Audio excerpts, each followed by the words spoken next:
किसके पास? पापा। हाँ बेटा। नानी। अस्सलाम वालेकुम everyone, welcome back to my channel, welcome back to my vlog. Another day another vlog is here. आज जो है व्लॉग की शुरुआत कुछ इस तरीके से हुई है। हम जा रहे हैं डी मार्ट और हुनैन भी है, आ चुकी है सुबह में उसके बाबा के साथ, यानी उसके पापा के साथ। तो वो बहुत ज़िद कर रही है मेरे पीछे आने की कि चलो डी मार्ट आते हैं, डी मार्ट आते हैं। उसकी कुछ जो बातें हैं वो आप सुनिए, जो मैं आपको सुनाऊंगी। क्या बोले? ठीक है, लॉलीपॉप नहीं बनेगा देख, किंडर जॉय नहीं बनेगा देख। अच्छा ठीक है मैं फिर। तुम्हें नाश्ते में नानू पे देख तो देख। अच्छा हाँ, कुछ जरा इनको समझ में आए जैसी बातें करो जरा। ऐसे से ऐसे से हाँ जरा समझ में आए जैसा बातें करो। समझ। हाँ देखो, आपको समझ में आया क्या? बोलो। नहीं नहीं समझ में आया? नहीं क्या नहीं समझ में आया? नहीं। तो हम जा रहे थे डी मार्ट, हम घर से निकल चुके थे और ये देखो बच्चे जब रहते हैं ना तो हमें बहुत कुछ कैरी करना होता है हमारे साथ में। हम बनाना सब कुछ, खाने की चीज़ें, पीने का पानी, सब कुछ हमें जो है कैरी करना पड़ता है। तो हम यहाँ से निकले और आंटी के घर चले गए। आंटी को वहाँ से हमने लिए और फिर उसके बाद जो है हम डी मार्ट चले गए।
वहाँ से जो है फिर हम निकल आए, घर पे आ गए क्योंकि हुरैन जो है बहुत सता रही थी, हमें बहुत परेशान कर रही थी, इसलिए हम जल्दी जल्दी घर पे जो है वापस आ गए। तो हम लोग जो है डीमार्ट से घर वापस आ गए। मैं ज़्यादा कुछ वहाँ पे शूट नहीं कर पाई क्योंकि हुरैन हमारे साथ थी और हुरैन बहुत हमें परेशान कर रही थी। सब वो ज़िद कर रही थी सामान के लिए कि ये चाहिए वो चाहिए, और वो बहुत वहाँ पे भाग रही थी, तो उस वजह से जो है उसको हैंडल करने की इसमें हम शूट नहीं कर पाए। और आते वक्त उसको उसकी मम्मी के पास हम छोड़ के आए हैं, और क्योंकि उसको घर नहीं लेके आए हम, वो बहुत सता रही थी, इसलिए वहीं पे हम लोग छोड़ के आए हैं। तो चलिए देखते हैं कि मैं डीमार्ट से क्या क्या लेकर आई हूँ। फर्स्ट जो ये है, एक जो चम्मच रखने का स्टैंड है वो मैं लेकर आई हूँ। कुछ 99 रुपीज़ का ये है, यानी 99 रुपीज़ का है, अच्छी क्वालिटी का है, अच्छा है, तो ये एक लेकर आई हूँ। और फिर मैं ये एक ग्लास का सेट लेकर आई हूँ ताकि मैं इसमें जूस वगैरह सर्व कर सकूँ। ऐसा तो बहुत सारे ग्लास है घर में, बट और फिर भी मैं ये एक लेकर आई हूँ। कुछ ये 169 रुपीज़ का सेट मिला मुझे डी मार्ट से, बहुत ही अच्छा था, बहुत क्यूट लगा मुझे ग्लास का शेप, और छोटा है इतना ही जूस सर्व करने के लिए, क्योंकि बहुत कभी कभी होता है बहुत ज़्यादा हो जाता है, कभी कभी होता है बहुत कम हो जाता है। तो ये परफेक्ट शेप जो है मुझे लगा, क्वांटिटी जो है परफेक्ट लगी, इसलिए मैं इसको लेकर आई हूँ। उसके बाद जो है मैं एक बॉल लेकर आई हूँ, एक बॉल, इसमें जो भी है मेरा बैटर, जो अगर मुझे रेडी करना होगा या मैरिनेट करना होगा कुछ, या आटा डो लगाना होगा, तो इसलिए मैं इसको लेके आई हूँ। ये कुछ 149 रुपीज़ का समथिंग कुछ था, तो ये एक बॉल जो है मैं लेकर आई हूँ। उसके बाद से 2 मिरिंडा की बोतल, अम्मी को मिरिंडा पसंद है, बहुत पसंद है मेरी मम्मी को मिरिंडा। बाकी वो सॉफ्ट ड्रिंक्स में कुछ नहीं लेते, सिर्फ यही एक लेते हैं। और मेरे घर में ज़्यादातर सब लोग सॉफ्ट ड्रिंक्स पीते हैं, मैं नहीं पीती हूँ, मुझे पसंद नहीं है, और डॉक्टर ने मना भी किया है। पहले मुझे बहुत पसंद था, अब मुझे पसंद बिल्कुल भी नहीं है, तो मैं नहीं पीती हूँ। तो ये हम 2 लेकर आए हैं मिरिंडा। और जो है मैं दही लेकर आई हूँ मिल्की मिस्ट का, क्योंकि ये दही बहुत अच्छा, इसमें जो है ना खटास वगैरह नहीं लगती आपको। मुझे पर्सनली ये बहुत पसंद है, तो मैं हमेशा यही लेकर आती हूँ। मैं बड़ा लेकर आती हूँ 1 किलो वाला, पर वो नहीं था, तो ये कुछ शायद से 400 ग्राम का है जो मैं ये लेकर आई हूँ। और ये कुछ कितने रुपए का है, 65 रुपीज़ का है ये एक लेकर आई हूँ। और उसी ब्रांड की बल्क मिस्ट की एक लस्सी जो मैं टेस्ट के लिए लेके आई हूँ, जो मैं अभी शाम में पीऊँगी इफ्तारी के टाइम पे, तो ये मैं लेकर आई हूँ। और तो है ये बॉटल लेकर आई हूँ, क्योंकि जब मैं सफ़र में जाती हूँ या मैं कहीं भी जाती हूँ ना, तो मुझे दवाई खाने में बहुत प्रॉब्लम होती है। तो मुझे ये बॉटल इसलिए अच्छी लगी क्योंकि इस पे ना ये जो कैप है ना, वो ग्लास की तरह है, यानी हम इसमें पानी डाल के ना जो है दवा आसानी से मैं खा सकती हूँ, इसलिए तो मुझे अच्छा लगा, ये मैं लेकर आई हूँ। ये कुछ 21 रुपीज़ की बॉटल है। जब मैं घर पे आई तो फिर मैं सबसे पहले ज़ोहर की नमाज़ पढ़ी, क्योंकि ज़ोहर की नमाज़ का वक्त चला जाएगा। मैं गई थी 12 बजे तकरीबन डी मार्ट को, और घर वापस आई हूँ 2 बजे। तो आते के साथ पहले मैंने नमाज़ पढ़ी ज़ोहर की, फिर मैंने खाना खाया, और जो है अब मैं आपको सामान दिखा रही हूँ। अब जब मैंने असर की नमाज़ भी पढ़ ली, फिर उसके बाद थोड़ी देर से हम इफ़्तारी की तैयारियां करने लगे। आज जो है मेरे अम्मी साबूदाना की खिचड़ी बनाने वाले थे, तो वही उसकी रेसिपी को जो है मैं रिकॉर्ड कर रही हूँ। पहले अम्मी ने तेल डाले, फिर उसमें जो है थोड़े से पोटैटोज़ कट करके डाले, वो उस पोटैटो को फ्राई करके लेंगे, उसको फ्राई करके उसी में उससे निकाल के वो रखेंगे थोड़ी देर। फिर उसमें जो है ज़ीरा डालेंगे, ज़ीरा स्प्लैटर हो जाएगा। फिर उसके बाद करी पत्ता के बाद जो है हरी मिर्ची का पेस्ट, उन्होंने ग्रीन चिली का जो है पेस्ट डाला है, जो ग्रीन चिली का पेस्ट बनाते हैं उन्होंने उसमें लहसुन और नमक डाल के पीसा हुआ था, तो वही वो उसमें डालेंगे। और फिर उसके बाद जो है साबूदाना जो उन्होंने सुबह से सोख किए हुए थे, शायद से 4 घंटे हो गए थे सोख करके रखे थे, उसे पानी में भिगो के और पानी में से निकाल के रखे थे उन्होंने, तो वो साबूदाना डालेंगे। देखते हैं खिचड़ी की रेसिपी।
तो साबूदाना डालने के बाद जो है चला रहे हैं और सब कुछ जो है अच्छे से मिक्स कर रहे हैं। मिक्स करने के बाद जो है इसमें पीनट का पाउडर डालेंगे, जो पीनट को पीस करके, और फिर नमक अपने टेस्ट के हिसाब से डालिएगा।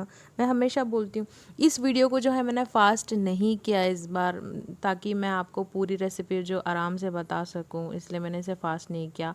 बट मैं हमेशा आपसे कहती हूँ कि जब भी आप खाना बनाओ तो संभाल कर बनाना, अपना ख्याल रखते हुए बनाना।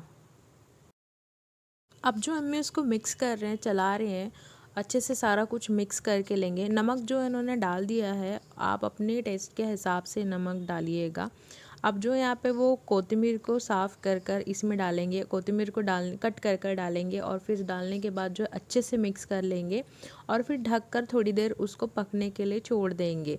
उसके बाद जो है मैं इफ्तारी की तैयारियाँ करने लगी। फिर जो वाटरमेलन जो है मैंने दोपहर में ही कट करके ठंडा होने के लिए फ्रिज में रख चुकी थी। और फ़रीन के घर से समोसे आए थे, फ़रीन ने समोसे भेजे थे, मेरे भाईजान जो है लेके आए थे, तो वही देखते हैं।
अब जो इफ्तार का वक्त हो गया, हमने दस्तरखान भी बिछा दिया और सारी प्लेटें जो है रख दिए हैं। अभी अम्मी अब्बा जो है बैठ रहे हैं।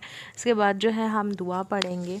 मैं हमेशा आपसे कहती हूँ कि आप सब लोग मुझे और मेरी फैमिली को अपनी दुआओं में याद रखिएगा, और ख़ास करके मुझे अपनी दुआओं में याद रखिएगा, और सबके लिए दुआ करिएगा, सबके लिए, सारी उम्मत के लिए दुआ करिएगा, खूब दुआएं करिएगा। ये जो महीना है ये बरकत वाला महीना है। अब जो है यहाँ पे हम रोज़ा खोल रहे हैं, वहाँ पे जो है नियत पढ़ा रहे थे मस्जिद में, आवाज़ हमारे घर में आती है, तो रोज़ा खोल रहे थे।